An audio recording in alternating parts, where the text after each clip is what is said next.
Hello friends, welcome to गोप्स classes. आज हम एंटरप्रेन्योरशिप का मॉडल सेट नंबर 1 करेंगे। ये कॉमर्स के सभी विद्यार्थियों के लिए यह मॉडल सेट नंबर 1 बहुत ही हेल्पफुल सिद्ध रहने वाला है। तो चलिए बिना किसी देर के इस मॉडल सेट को शुरू करते हैं। ये सभी क्वेश्चंस एग्ज़ाम ओरिएंटेड क्वेश्चंस हैं और इससे आपको बहुत ही हेल्पफुल मिलने वाला है टर्म 1 एग्जामिनेशन में। तो चलिए शुरू करते हैं। फर्स्ट क्वेश्चन है, नियोजन है। तो नियोजन क्या है? Goal oriented process, object oriented mental process. तो ये सारा हो जाएगा, option number D is correct हो जाएगा। नेक्स्ट है, निम्न में से कौन सा घटक बाजार मूल्यांकन पर प्रभाव डालता है? तो जो माइक्रो इन्वायरमेंट है, सूक्ष्म वातावरण, वो बाजार मूल्यांकन पर प्रभाव डालता है। नेक्स्ट है क्वेश्चन नंबर 3, एक परियोजना है। तो एक परियोजना क्या है? गतिविधियों का समूह, क्लस्टर ऑफ एक्टिविटीज। तो इसका राइट आंसर हो जाएगा ऑप्शन नंबर डी। नेक्स्ट है, मांग पूर्वानुमान में शामिल है। तो मांग पूर्वानुमान में क्या शामिल है? अल्पकालीन पूर्वानुमान, शॉर्ट टर्म फोरकास्टिंग। नेक्स्ट है ऑप्शन नंबर ए करेक्ट हो जाएगा। नेक्स्ट है क्वेश्चन नंबर 5, उद्यमी का समाज के प्रति दायित्व है। तो उद्यमी का समाज के प्रति दायित्व सभी के प्रति है, ग्राहकों के प्रति, ऋणदाता के प्रति, पर्यावरण के प्रति। तो इन सबों के प्रति हो जाएगा। चलिए नेक्स्ट क्वेश्चन की ओर बढ़ते हैं। नेक्स्ट क्वेश्चन इज, जिन उत्पादों की मांग अधिक होती है वे होते हैं। तो अधिक लाभप्रद होंगे। जिन उत्पादों की मांग अधिक होगी वो उससे ज़्यादा बेनिफिट होगा, ज़्यादा हमें प्रॉफिट अर्न होगा। क्वेश्चन नंबर 7 है, साहसी की कामना से ही जोखिम उठाता है। तो साहसी किसकी कामना से? प्रॉफिट कमाने के उद्देश्य से ही जोखिम उठाता है। इसका राइट आंसर हो जाएगा option number A, profit. Next है क्वेश्चन नंबर 8, आर्थिक सहायता है। तो आर्थिक सहायता क्या है? पुनः भुगतान, रीपेमेंट। तो इसका option number C is correct हो जाएगा। नेक्स्ट है क्वेश्चन नंबर 9, निम्न में से कौन पर्यावरण का प्रकार है?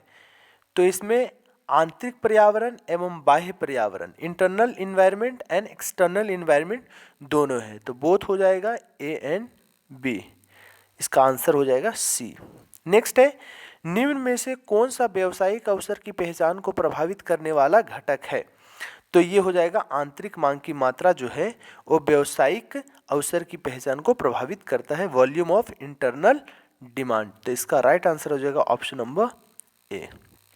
ये सभी क्वेश्चंस इंपॉर्टेंट है आपके एग्जाम से रिलेटेड। टर्म 1 का जो एग्जाम होने वाला है उससे संबंधित सारा इंपॉर्टेंट है। क्वेश्चन नंबर 11 है, प्रेरणाएं संबंधित नहीं होती हैं। तो प्रेरणाएं संबंधित किससे नहीं है? एकमुश्त भुगतान से, लम सम पेमेंट से। ऑप्शन नंबर डी करेक्ट हो जाएगा। नेक्स्ट है, बाह्य वातावरण जो शक्तियों से निर्मित है का सामान्य प्रभाव होता है। तो सामान्य प्रभाव किस पर होता है? उपक्रम व्यवहार, है ना, इंटरप्राइज बिहेवियर।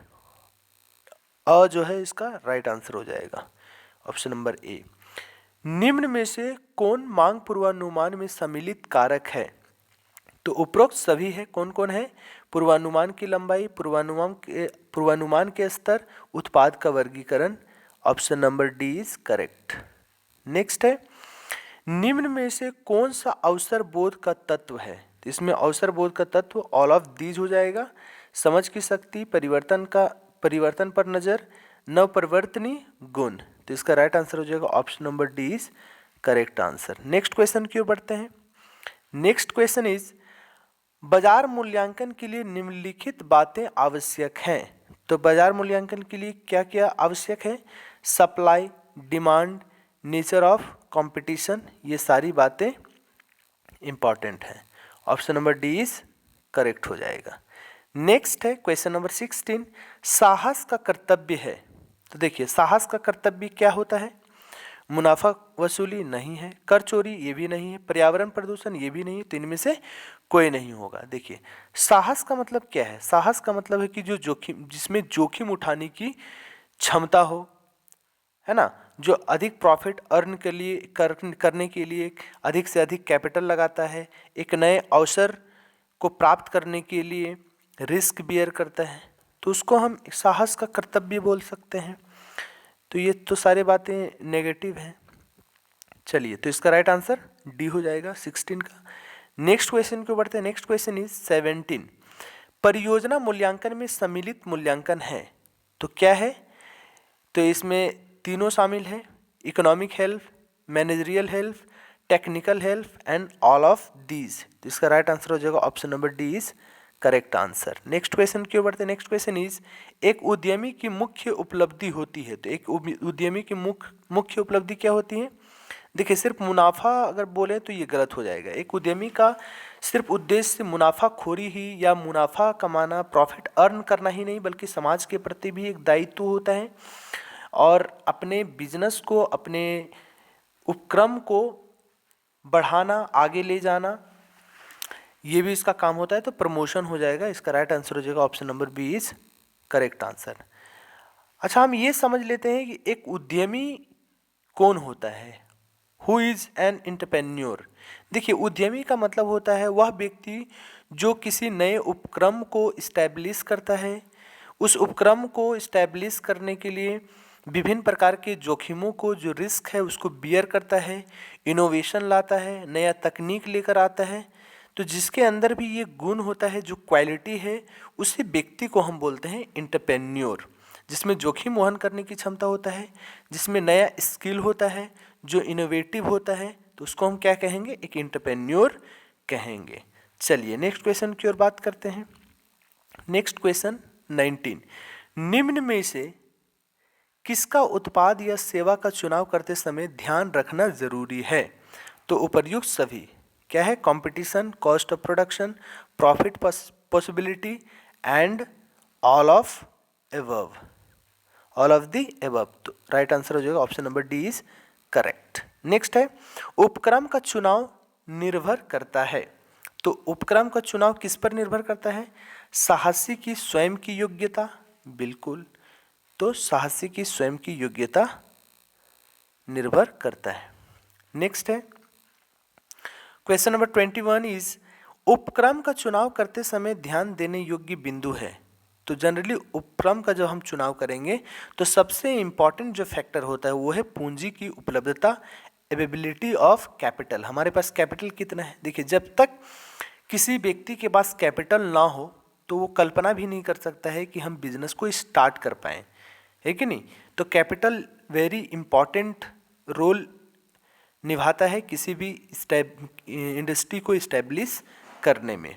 चलिए, नेक्स्ट क्वेश्चन की ओर बढ़ते हैं। इसका राइट आंसर क्या हो जाएगा? इसका राइट आंसर हो जाएगा ऑप्शन नंबर सी। नेक्स्ट है क्वेश्चन नंबर 22।